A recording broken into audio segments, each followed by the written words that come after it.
जय जगन्नाथ दर्शकों को नमस्कार। जगन्नाथ देवों रथयात्रा अवसर में समस्त डीजे प्रेमी को शुभेच्छा एवं अभिनंदन।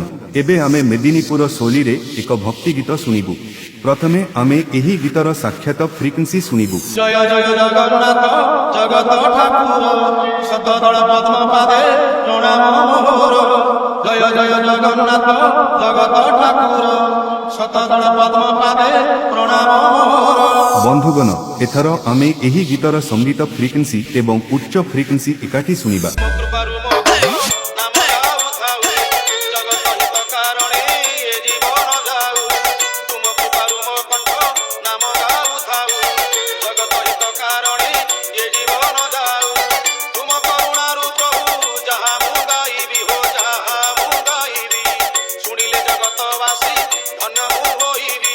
बंधुगण एपर्यंत आपण माने एही गीतर स्वर एवं मध्य फ्रिक्वेंसी उपभोग करिसंती। जगन्नाथ देवंक द्वारा एक भक्तिपूर्ण गीत एबे एहाकू रतन भैया तैयारी करिसंती। दर्शकगण आपणको मोबाइल बाहर करंतु एवं वीडियो तैयारी करिबा आरंभ करंतु। आसंतु एहाकू मिदनापुर सोली रे सुनिबा। जय Jagannath. YouTube by Humming Raj।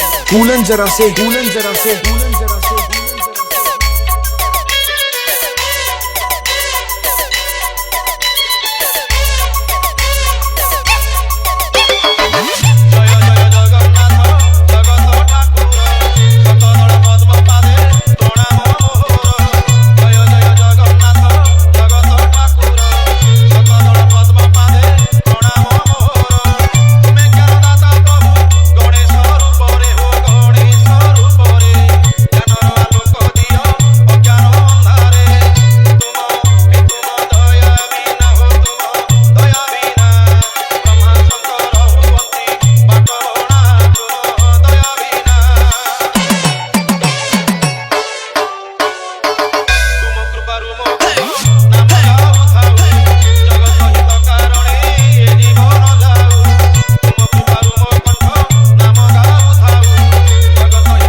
RJ Ratan Remix सेपुर से।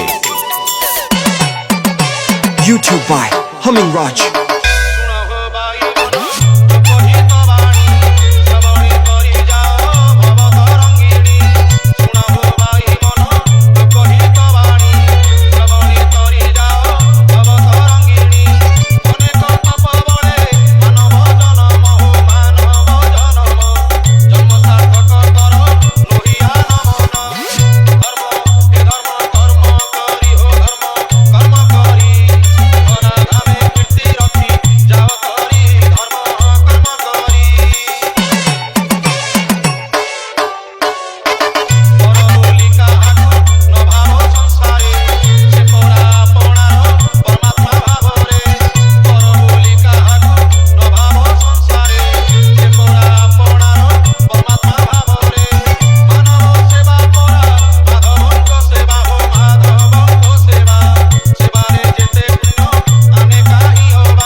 RJ Ratan Remix सेपुर से।